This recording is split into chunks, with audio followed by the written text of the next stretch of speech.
الحمدللہ رب العالمین والصلاة والسلام علی اشرف الانبیاء والمرسلین نبینا و حبیبنا محمد وعلی آلہ وصحبہ اجمعین، اما بعد۔ محترم سامعین کرام، اللہ تعالیٰ نے ہم انسانوں کو اپنی عبادت کے لیے پیدا کیا، اور اس عبادت کو کروانے کا مقصد ہمیں جنت کے وارث بنانا ہے۔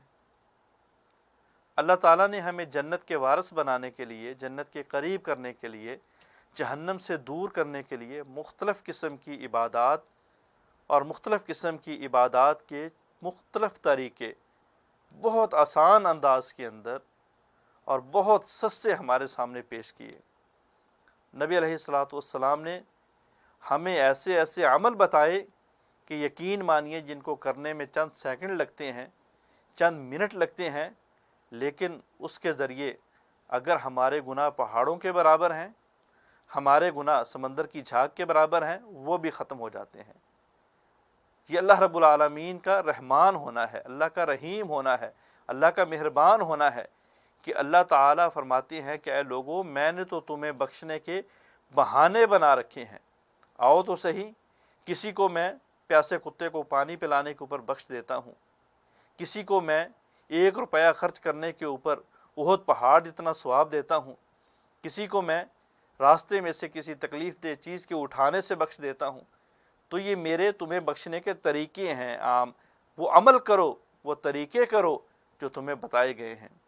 اور ان اعمال میں سے ایک بڑا ہی پیارا عمل، بڑا ہی پیارا طریقہ اور ایک ایسا حق جو ہم آج بھول چکے ہیں، اور یقین مانیے کہ جن کو کرنے سے دنیا میں بھی راحت ملتی ہے، آخرت میں بھی جنت ملے گی۔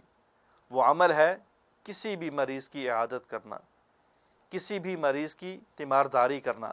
اگر وہ مریض قریبی رشتہ دار ہے، ماں کی شکل میں ہے، باپ کی شکل میں ہے، بہن بھائی چاچا چاچی کی شکل میں ہے، قریبی رشتہ داروں کی صورت کی شکل میں ہے، تو دوہرا اجر ہے، دوہرا ثواب ہے، ڈھیروں ثواب ہے۔ لیکن عام انسان جو آپ کا محلے دار ہے، آپ کے جاننے والا ہے، اس کی تیمارداری کرنے کے اوپر بھی آپ کو کیا ملتا ہے؟ آقا علیہ الصلوۃ والسلام نے فرمایا حق المسلم علی المسلم ستٌ، مسلمان کے اوپر 6 حقوق ہیں، 6 کام ایسے ہیں جو ایک مسلمان کو دوسرے مسلمان کے لیے کرنا چاہیے، فرض ہے کرنا۔ ان میں ایک عمل، ایک مریض کی عیادت کرنا ہے، مریض کی تیمارداری کرنا ہے۔ دوسری حدیث کے اندر پیغمبر علیہ الصلوۃ والسلام نے فرمایا کہ 5 ایسے عمل جو ہر مسلمان کے اوپر فرض ہیں، ان میں ایک یہ ہے کہ اعادت المریض، مریض کی عیادت کرنا۔ اگر وہ گھر کے اندر ہے تب جا کے، اگر وہ ہسپتال کے اندر ہے تب جا کے، اگر وہ کلینک پہ ہے تب جا کے۔ ملتا کیا ہے؟ پیغمبر علیہ الصلوۃ والسلام نے فرمایا کہ لوگوں، مریض کی عیادت کیا کرو۔ جب تم کسی مریض کے پاس جاتے ہو، جب چلتے رہتے ہو، سفر کرتے رہتے ہو، اللہ کے نورانی مخلوق تمہارے لیے دعا کرتی رہتی ہے، فرشتے تمہارے لیے دعائیں کرتے ہیں، اور فرشتے اللہ کی وہ مخلوق ہیں لا یعصون اللہ ما امرہم ویفعلون ما یؤمرون، اللہ رب العالمین کی سب سے مطیع اور فرما بردار مخلوق آپ کے لیے دعا کرتی ہے اور آپ کے لیے سفارش کرتی ہے اللہ سے کہ اللہ اس آدمی کا ٹھکانہ جنت بنا دے، اور اللہ رب العالمین فرشتوں کی دعاؤں کو رد نہیں کرتے۔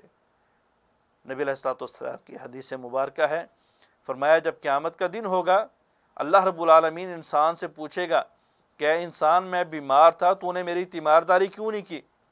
اللہ کہے گا یا اللہ، تو رب العالمین، تو بیمار، میں آپ کی تیمارداری کیسے کرتا؟ اللہ رب العالمین فرمائیں گے تجھے پتہ نہیں تھا فلاں مسلمان بیمار تھا، تو اس کی عیادت کے لیے جاتا، اس کی تیمارداری کے لیے جاتا، تو اس کے ہاں مجھے پاتا۔ گویا کہ تو میری تیمارداری کرنے کے لیے آیا ہے، میری عیادت کرنے کے لیے آیا ہے۔ تو اللہ سے دعا ہے کہ اللہ رب العالمین ہمیں یہ چھوٹے چھوٹے اعمال جو بڑے بڑے درجات کا سبب بنتے ہیں، ہمیں کرنے کی توفیق عطا فرمائے۔ السلام علیکم ورحمۃ اللہ وبرکاتہ۔